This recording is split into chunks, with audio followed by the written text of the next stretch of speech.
My wife lost a lot of weight to gain the attention of her work crush. How do I move forward? After we had our kids, my wife gained a lot of weight, like 80 pounds. And honestly, I was fine with it.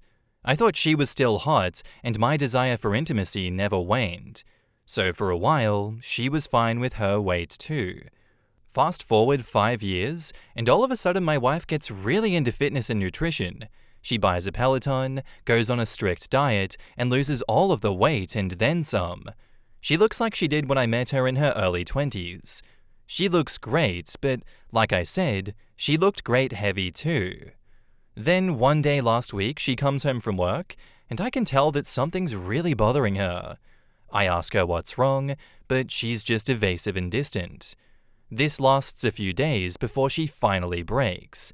She tells me that the reason she was so determined to lose weight was because she wanted attention from the guy at work that she has a crush on. She said that all the women have a crush on this guy, and she just wanted his attention. Well, apparently, she got too much of it on the day that she came home so upset. He had apparently been flirting with my wife for a few weeks, and that day, he asked her if she wanted to have dinner with him after work at a restaurant that just so happens to be in a hotel. He heavily implied that they could get a room afterwards, or even just skip the restaurant and just get room service. She tells me that to this point it was all just a fantasy in her head, but now it was real and she snapped out of it. She realized that she had gone way too far. She declined his invitation, of course, and felt that she needed to confess what she had done to me. I was crushed and still am. First, I'm actually upset that she told me. I know this is some form of cheating, but I didn't suspect anything. She could have just kept this to herself and not passed her burden on to me. So the thought comes to my mind that maybe she wants me to dump her so that she can be with this guy, and that is why she is telling me. So I ask her that, and she breaks down crying.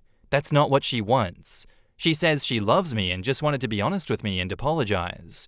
Nothing physical happened, I'm pretty sure of it. I can track her phone and also have pretty free access to it. She never hides it, leaves it everywhere, and that phone never leaves work. I suppose she could be cheating on her lunch break and leave the phone, but I just don't think that she would leave the phone and not be available for the kids. So I don't think I want a divorce. I love her and we have kids, but it's just eating at me that she did all of this work that she did to be attractive for another man. I don't know where to go or even what to ask of her. I just need some advice. In the comments, Pirate Responsible 496 says, losing weight is hard and it takes a lot of motivation. She said she did it because everyone else is crushing on him. Right. Some weird delusions are inside here. I feel for you, man. Dr. Stooge says, you need couples counseling ASAP. Without that, a clear path forward will be tough to find unless something else happens. Black Magic Zero says, no, this is over. She has been emotionally cheating for months and was very close to taking it further.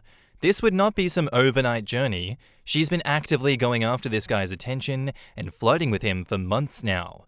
A bit of attention or harmless flirting, this is not. This is well beyond that, and the flirting got heavy enough that the guy proposed a hotel fling with a married woman. Unless she was hiding that she was married from him, which only makes these even worse. This is well beyond getting any couples counseling. He needs to simply get out. There is absolutely no excuse or reason valid for going after another man or woman actively for months at a time and flirting to beat the competition at work. Not to mention, the husband has been nothing but supportive. He continued to love her, said she was still hot, and was only supportive of her weight gain/loss. This is just not acceptable from your wife or husband. And now, onto the update, 8 days later. I want to thank everyone for commenting on my original post. I got some good advice, but above all, I just needed to vent, so thanks for listening. I talked more with my wife after my first post in an attempt to understand why she did what she did. From what she tells me, every woman in the office swoons over this guy. They all flirted with him, my wife included, and he never flirted back. A few of the single ones have basically thrown themselves at him, but still got nothing. So my wife thinks to herself that when she was younger and thinner, she could and did have guys that looked like him chase after her. So she wanted to prove to herself that she still could get that attention of a hot young guy if she wanted. To answer a common question, yes, she was very heavily flirting with him, but she says that he knew she was married, and since she didn't plan on ever being with him alone, it was harmless. Now that I think about it, she was in a great mood in the few weeks prior to her breaking down. She was kind of all over me as well. We hadn't had that much sex in years. She tells me that it wasn't so much the guy at work heating her up, but how his attention made her feel. Which again, I always have given her plenty of attention. Why that wasn't enough to make her feel good about herself, I don't know, and that's really what hurt me most. What I thought of her didn't matter. She says what I thought did matter, but she asked me if she walked past me on the street at her heaviest, would I turn and look? I don't do that with anyone, but I still would have found her attractive. But I guess I see the point she's making. When she was younger, she did get a lot of head turns, and she got used to that. She liked the attention, and when that all went away, it made her depressed. In the end, I think we'll be okay. I'll get over this, but as of now, I'm not letting her know that. I told her that she needs to go to therapy and work on why she needs this external validation from people she doesn't care about. She agreed to do that. Like I said in my original post, I don't think she did anything physical with him. We have Lifestyle 360, and I see where she goes, and she goes straight from home to the office and back every day. She either brings lunch or gets something delivered. I just don't think that happened. I acted cold towards her for a few days. It may have been quite a little bit cruel, but I wanted to see her sweat a little, and I think I was questioning the relationship. Selfishly, I wanted to see her panic and try to win me back. I felt I needed to see that she cares what I think of her. She was a mess, bordering on desperate. She cried a lot, which eventually broke me. I love her, and I couldn't stand to see her sad. So, in short, she's going to therapy and we will be doing couples counseling down the road. Thanks for all of the advice, everyone. In the comments, Bluff Ponder Smudge says, is the co-worker single? The fact that he chose a hotel instead of his place was weird to me. If he isn't, you might want to tell his partner. I'm very glad that you're happy with the resolution. Vast Road says, hotel? Absolutely there is a partner. If she wants to stay married, she gets to tell his significant other that she pursued him and caught him, because I doubt that she snapped out of it before they went to a hotel. She might have chickened out when it was time to go up to the room, but I wouldn't be shocked that she did go upstairs with a fair partner. Care24 says, your wife cheated and you were just a little bit cold for a few days? Hope you're at least warm under that giant red flag of hers. Surreal Goblin says, I guess it turns out that raising people to believe that their worth comes from being sexually desirable to men doesn't promote behaviors that facilitate genuine connection. Who would have guessed? That's what Mary Wollstonecraft said in the 1700s. Weird how that works. And here is what she said. Taught from their infancy that beauty is women's scepter, the mind shapes itself to the body, and roaming round its gilt cage, only seeks to adorn its prison.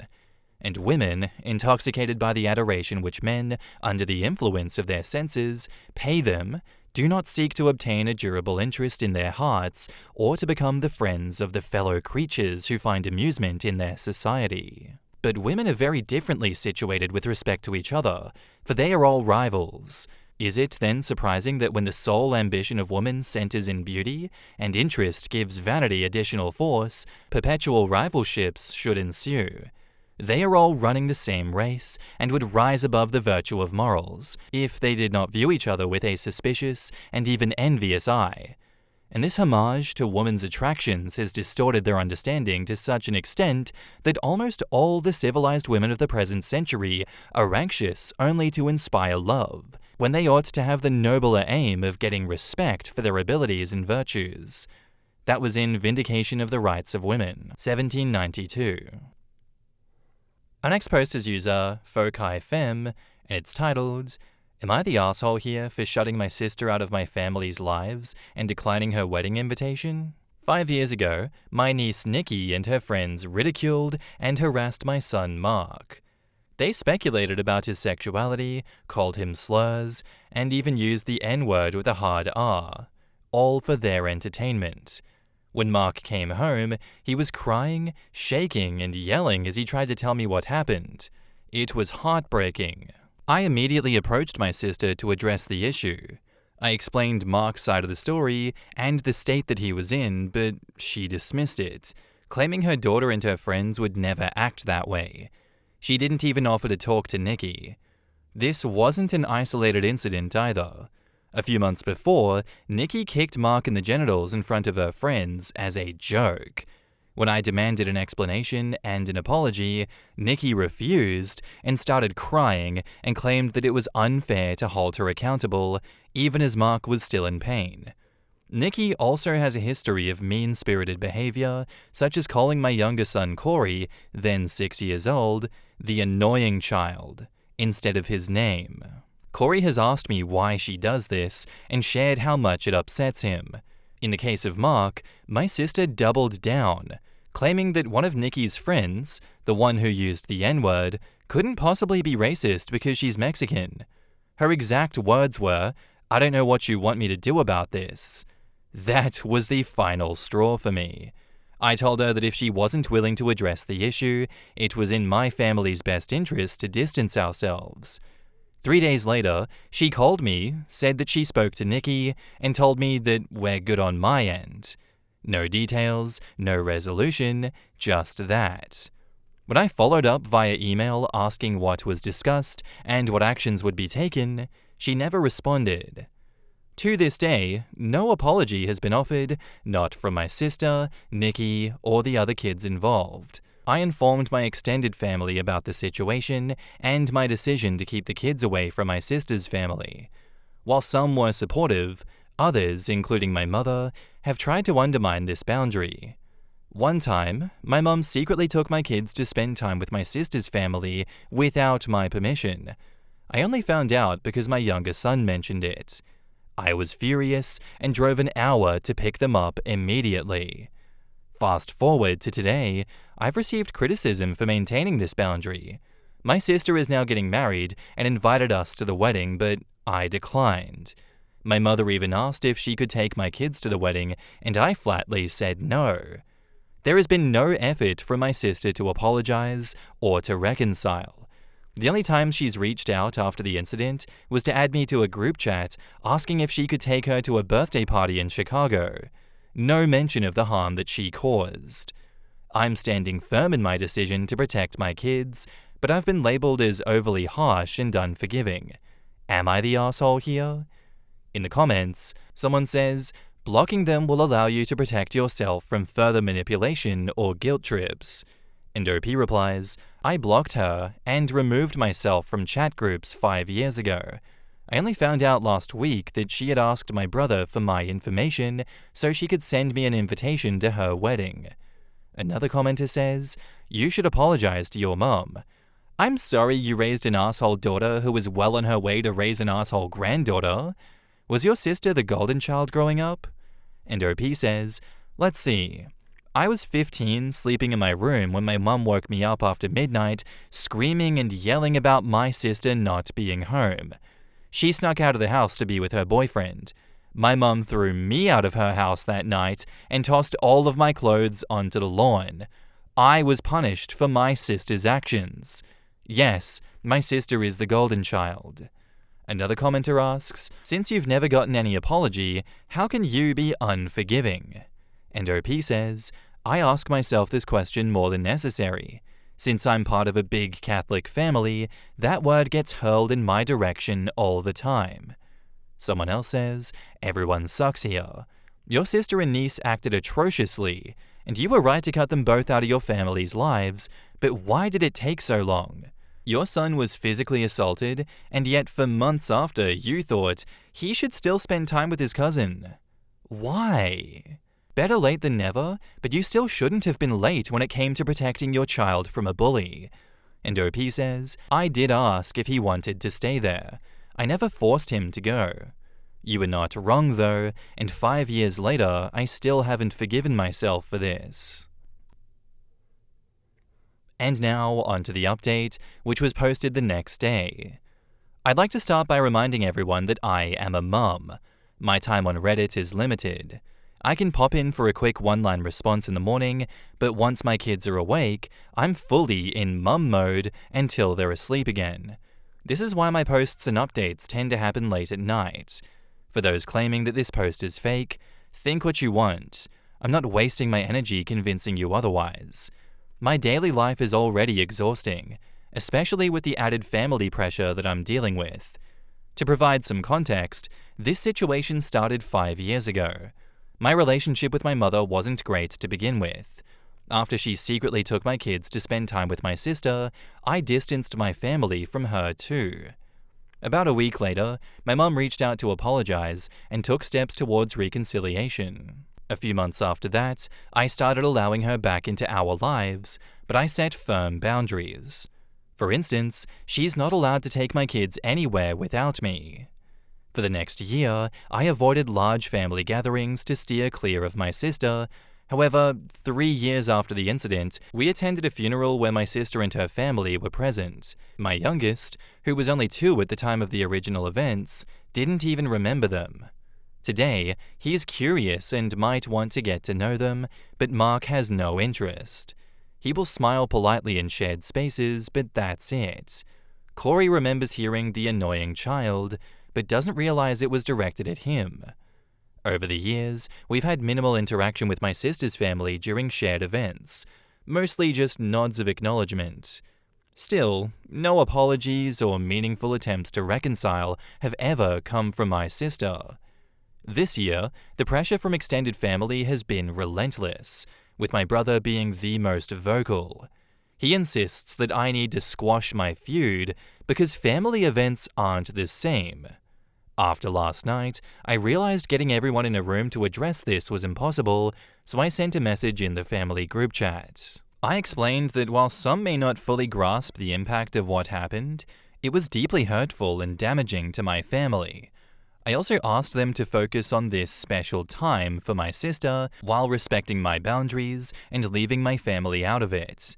I made it clear that if anyone couldn't respect my boundaries, I would have no choice but to distance myself from them as well. This prompted some quick responses like, "I'm sorry if I ever made you feel that way, and I wasn't trying to pressure you." It's been 5 years of uncomfortable moments, family jabs, and constant pressure for the sake of keeping the peace. It's been draining, but I want to sincerely thank this community for the advice and support you've given me over the last 24 hours. The renewed energy to stand firm in my decision has meant more than I can express. Before signing off for the night, I'd like to mention that yes, I did use AI to help structure my posts and trim unnecessary emotional content. In the comments, Coming in the Nile says, quote, "5 years ago, my niece Nikki and her friends ridiculed and harassed my son Mark. Why would you stay in contact with these people if those kids did not offer an immediate, sincere apology?" Droppy91 says, "It's a lot harder to cut off family in real life than it is on Reddit, because usually it's not all awful. There are good moments and memories. There sometimes even is support during hard times, even if it's with strings attached and the possibility of a dagger in your back. It's hard to undo the conditioning that most of us with these types of parents and siblings have gone through. If you hear from birth that it's for your own good, if you weren't so bad this wouldn't have happened, you're the oldest, you need to make sure your siblings don't mess up, etc., etc., it's really hard to stop that little voice in your head that repeats these sentences. Even if they are toxic and should be cut off, it's not easy to actually do that." Agitated Pin replies, I've gone no contact with some family members, and it's effing hard. And we don't live in a bubble, so going no contact comes with wrestling with decisions like, do you go to a funeral even though the no contact relative will be there? Plus, the emotional element because you do love them despite everything. Reddit loves to tell people to go no contact, but the reality is that it's one of the most difficult things that I have ever done. YRN Queen says, "I'm with you. I cut off my family, and it's a dance to maintain contact with my nieces and nephews. I'm basically this person who sends silly gifts and sees their children every couple of years, but my kids no longer have to listen to my siblings and parents spew ignorant, racist bullshit. So it's a win for us." Peter says, I'm a bit baffled at how OP managed to still stay in contact with those people, especially with how they act and the shit that they pulled off. Like, why even stay in contact with them? Catholic guilt and family bonds is a hell of a drug. I think it was a slow process. In the beginning, she only cut off the sister, but then had to do the same with the mum when the mum went against her boundaries. Then mum apologized, which helped OP reconcile. Unfortunately, by the last update, it seems every flying monkey, boat steadiers, decided enough is enough and tried to pressure her to let go of her grudge, only for her to drop the whole lot of them. Yeah, and that's just life sometimes. Are you going to allow these flying monkey boat steadiers to convince you to let go of the grudge? Is it worth it? Is it worth, the mental and physical safety of your child having something like that likely to happen again? I don't know if it's worth it. And yes, I agree. It is not easy to go no contact with people, especially if they are in your familial bubble. That's hard. That's not something that can just be done at the click of a finger. But at the same time, it should be easier for you to do when the safety and sanity of your child is at risk. I don't know if those people that naysay going no contact recognize that or not. Like, yes, it's hard, but it's a lot easier when the people you care about are getting hurt by the people that you're going no contact with. And if you have to miss funerals and you have to miss weddings because those people are going to have to be there, that's the cost of keeping those you love safe and letting them know that you support them. And I fully support OP for the decision that they have chosen here. It is not easy. They have dropped a lot of people out of their life, but keeping those people in your life will only damage your child if you let that happen. So I say I'm proud of OP for what they've done, and thank you for sharing this update with us. Our next post is by user Young Tom Soy, and it's titled, "Today I messed up by knocking on my girlfriend's door." My girlfriend lives in my apartment complex, and I met her one day in September while I was out walking my dog. We ended up going on a date that same night, and pretty much instantly hit it off and started hanging out with each other almost every day. We would spend whole days together on weekends, and we did so many fun things together. I really enjoyed her company and started falling for her. My girlfriend warned me in November that from mid-month to December 15th, she would be unavailable. I thought that meant that I wouldn't be able to see her that often, but I didn't know that it meant communication from her would become almost non-existent. She stopped texting me the usual "I miss you" or saying "good night, handsome." It started going longer between texts. After a half week of this, I talked with her and asked if she was okay, and if we were okay. She explained that we were okay, but she was just incredibly busy, and all she really has capacity for is work and sleep, and maybe stopping to eat. But she apologized for making me feel anxious and said she would try. Well, time went on, and it got to be 2 weeks since we spent any time together. I had gotten to see her a few times for maybe 5 minutes in passing, but then my texts and calls started going unanswered. She had told me the last time that we were able to speak on the phone that if I ended up getting off early enough on the following Saturday, that I could come over for a bit and we could hang out. I called her that night, and it rang to voicemail. I walked my dog when I got home, and when I walked by her apartment, I saw that all of her lights were off. So when I got home, I texted that it looked like she passed out, and I hope she got some good sleep. I didn't hear back for 3 full days. It didn't look to me like her car ever moved out of her driveway. I never saw lights on passing by her house, and I started to get worried about her because I know she struggles with certain health issues, is super stressed, and hates her job. It seems like she suffers from symptoms of depression. So I texted her just saying that I wanted to check in on her, and it makes me feel worried when I don't hear back for this long from her. I still didn't hear anything that day. By the following day, I was extremely worried about her. I couldn't think about anything else. I reached out to her best friend and asked when the last time she had heard from her was. She told me it was the prior week. I expressed my worry and said that I wanted to give her space, but that I was getting worried and I was thinking about going to check in on her. Her friend told me that 4 days is plenty of space, and that I should go check on her. I went home on my lunch break, and I walked over to her house. My anxiety was in my throat. It was still dark in her house from what I could see. Her blinds were all closed. I knocked on the front door, no answer. I rang the doorbell, no answer. I knocked again a bit harder.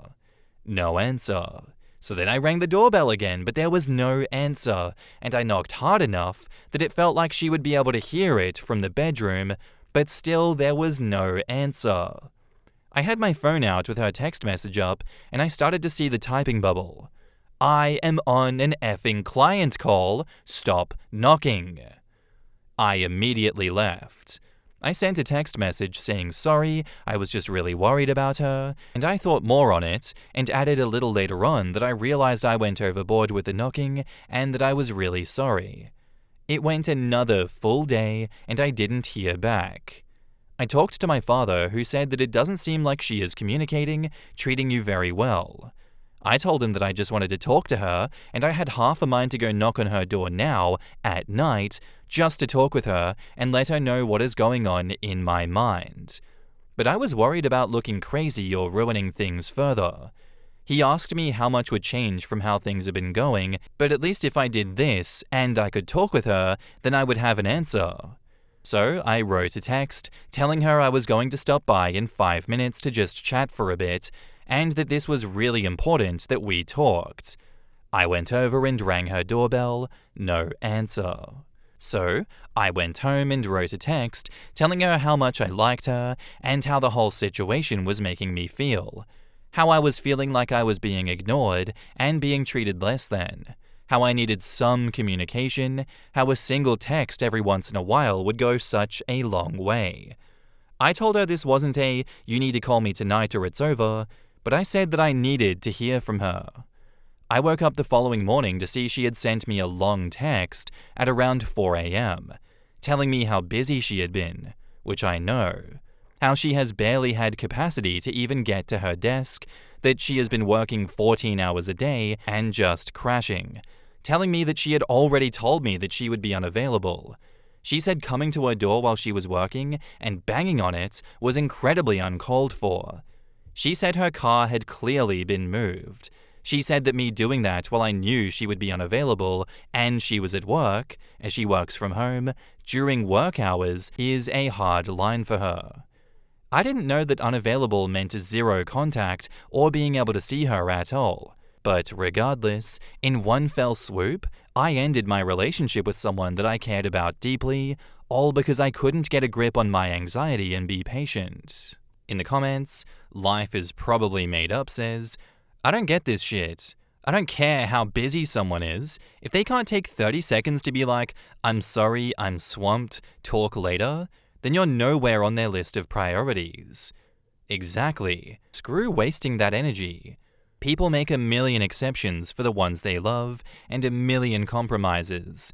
Also, guys, here's one that I learned that has helped me going forward. Girls do not ghost guys they are interested in. If she's replying to every text at all hours of the day and night, she's into you. If she waits hours or a day or two to respond, you're getting friend responses. Man got ignored by his own girlfriend. One What's the Deal says, no man, you didn't lose anything. She ghosted you. She left you and didn't want to make it official.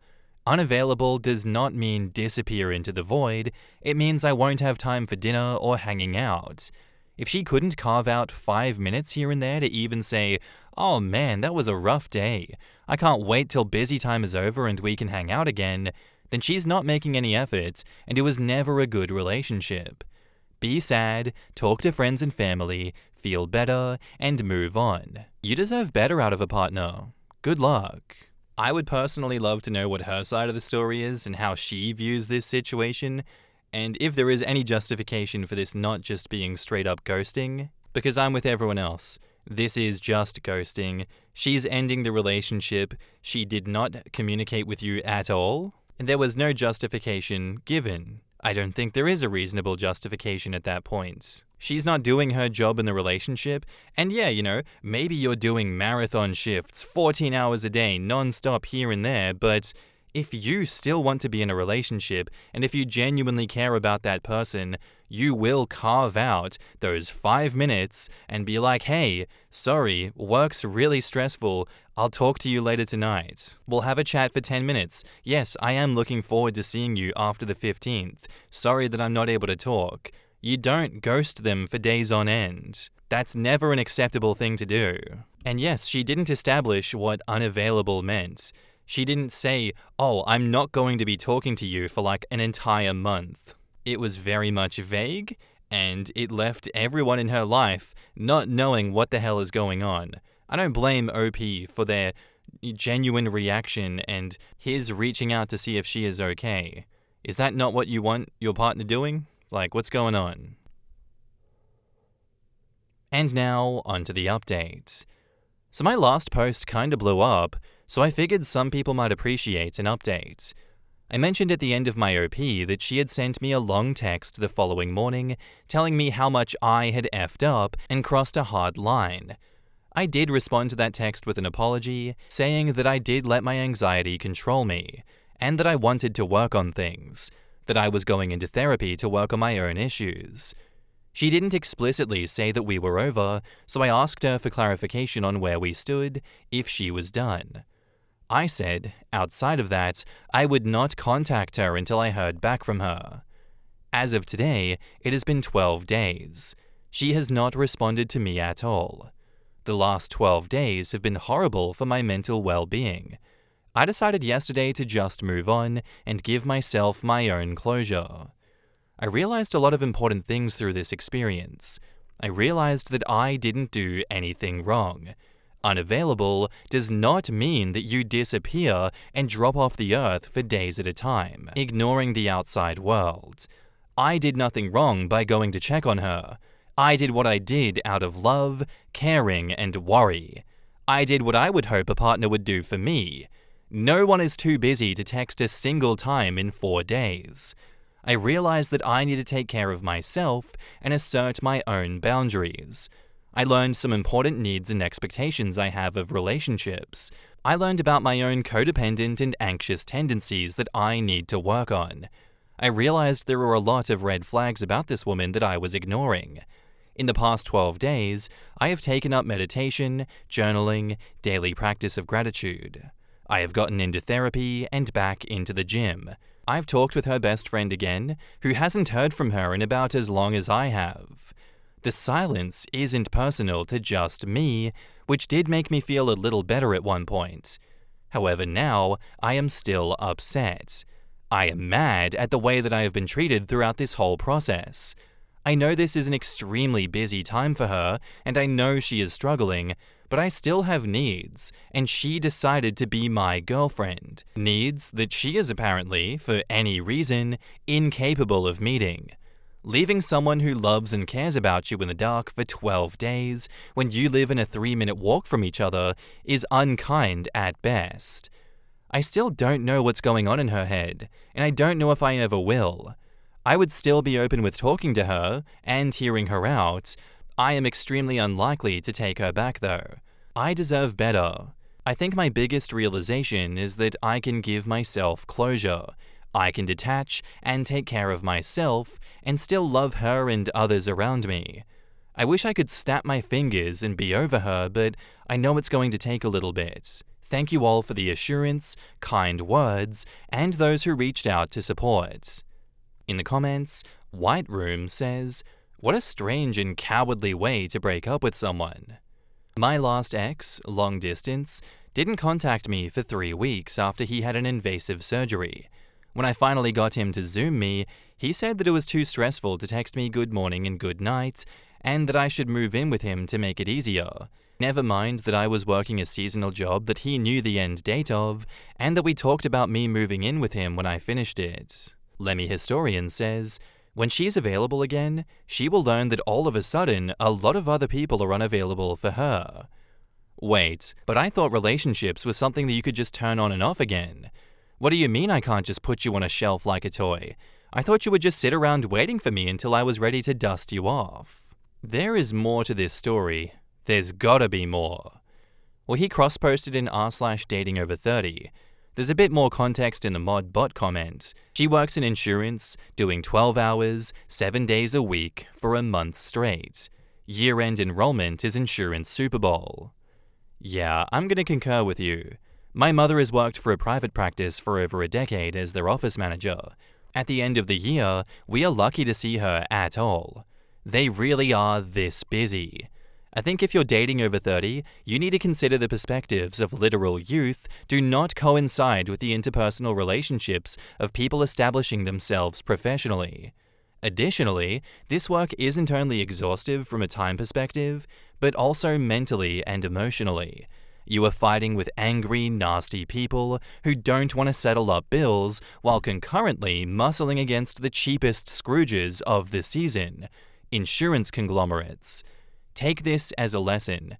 It is a hard truth that I am still learning myself. I truly believe the more we invest into our inner peace, the more manageable our intrusive anxiety and thoughts will become. Mad Hatter replies, as someone who works in insurance right now, gonna disagree.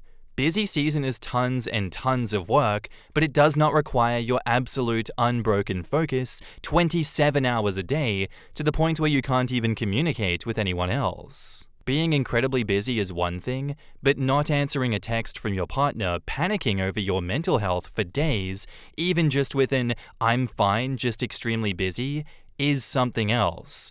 It isn't that hard to do a 20-second voice message when going to bed, explaining the situation, or even being clear about not being available for even a second beforehand if you know what's about to happen.